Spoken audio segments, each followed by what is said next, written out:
নমস্কার দর্শক, আপনারা দেখছেন শিলচর বাংলা নিউজ ইউটিউব চ্যানেলে। সঙ্গে রয়েছে আমি তমাল গোস্বামী। আজ আগরতলা থেকে শিয়ালদাগামী কাঞ্চনজঙ্ঘা এক্সপ্রেস দুর্ঘটনাগ্রস্ত হলো আজ সকাল প্রায় 8:45 মানে 15টা নাগাদ। নিউ জলপাইগুড়ি স্টেশনের আগে রাঙ্গাপানি স্টেশনে কাঞ্চনজঙ্ঘা এক্সপ্রেসের পেছন থেকে ধাক্কা দিয়ে সজোরে একটি দ্রুতগামী মালগাড়ি। এই ধাক্কার ফলে ছিটকে পড়ে কাঞ্চনজঙ্ঘা এক্সপ্রেসের পেছনের দিকে থাকা দুটো বগি। এখন পর্যন্ত 5 জন নিহত বলে জানা গেছে এবং আহত প্রায় 40 জন। এখনও উদ্ধার অভিযান চলছে। এই সংখ্যা আরও বাড়তে পারে বলে অনুমান করা যাচ্ছে। রেল সূত্রের খবর অনুযায়ী জানা যায় যে সিগন্যালের গণ্ডগোলে একই লাইনে দুটি ট্রেন এসে যায়, যার ফলস্বরূপ এই দুর্ঘটনাটি ঘটে।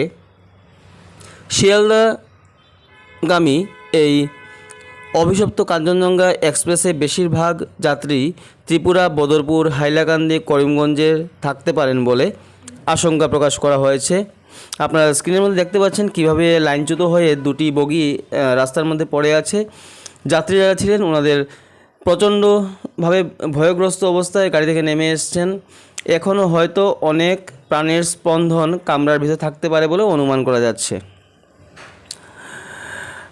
আর ইতিমধ্যেই উদ্ধার অভিযান চলছে সেখানে, এবং উদ্ধার করা হচ্ছে যে সমস্ত যাত্রীরা আটকে পড়ে আছেন। হয়তো ট্রেনের মধ্যে ছোট ছোট শিশু বাচ্চারাও ছিল, ওনাদেরকে উদ্ধার করা হচ্ছে। উদ্ধার অভিযান চলেই যাচ্ছে কন্টিনিউয়াসলি।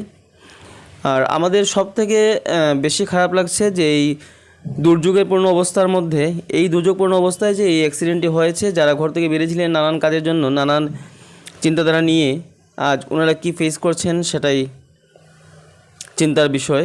কারণ অনেকেই সেখানে আহত অবস্থায় রয়েছেন। আর শিলচর অন্নপূর্ণা ঘাটের জলস্তর আমরা 7টার সময় আপনাদেরকে জানিয়েছিলাম। 7টার সময়, সকাল 7টার সময় ছিল 17.71।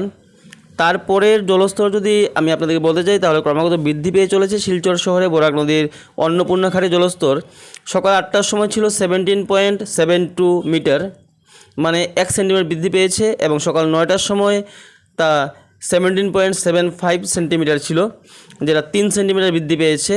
সকাল 10টার সময় 17.78 সেন্টিমিটার, মানে আবার 3 সেন্টিমিটার বৃদ্ধি পেয়েছে।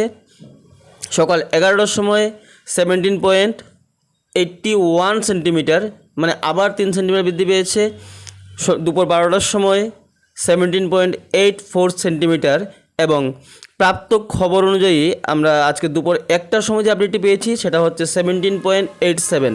প্রতি ঘন্টায় 3 সেন্টিমিটার করে জল বেড়েই চলেছে, যেটা সমগ্র বরাকবাসীর জন্য একটি আবার উদ্বেগের বিষয়। কারণ মনে হচ্ছে যে বন্যামূলক পরিস্থিতি আবার সৃষ্টি হতে পারে। আর ফের যদি বন্যার সম্মুখীন আমাদেরকে আবার হতে হয় তাহলে আমাদের অনেক কষ্ট পোহাতে হবে। তাই জন্য আমরা কেউই চাইছি না বন্যাটা হোক। আপনারাও যেমন চাইছেন না, আমরাও চাইছি না বন্যা হোক বলে।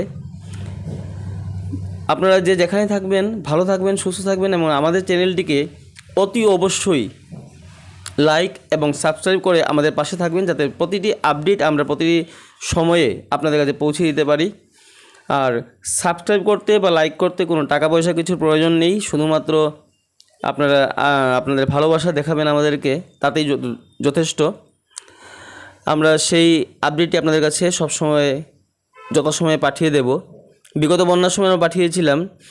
আর এইটা হচ্ছে আপনার শিলচর মেঘালয় গুয়াহাটি রোড যেটা রয়েছে, কানেক্টিং যে ওয়ে রয়েছে। আমরা শিলচর থেকে যখন গুয়াহাটিতে যাই ওই রোড হয়ে আমাদের যেতে হয়। প্রচণ্ড বাজে অবস্থা রয়েছে, স্থানে স্থানে ভূমিধস হয়েছে, এবং পাহাড়ের জল গড়িয়ে পড়ছে রাস্তা দিকে। তার মধ্যেও লোকে নিজের জীবনের ঝুঁকি নিয়ে, যান মালের ভয় সব কিছু নিয়ে রাস্তা পেরোবার চেষ্টা করছেন, কারণ এছাড়া বিকল্প কোনো উপায় নেই, বিকল্প কোনো পথ নেই। 25 থেকে 26 কিলোমিটার আমরা সকালে বলেছিলাম, কিন্তু এখন জানতে পেরেছি যে 27 থেকে 28 কিলোমিটার লম্বা লরির লাইন রয়েছে এই জায়গায়। আপনারা আমাদের সঙ্গে থাকবেন, পাশে থাকবেন, আপনাদেরকে সব কিছু জানাবো আমরা। আর এইটি হচ্ছে ফ্লাড কন্ট্রোলের এই সময়ের আপডেট।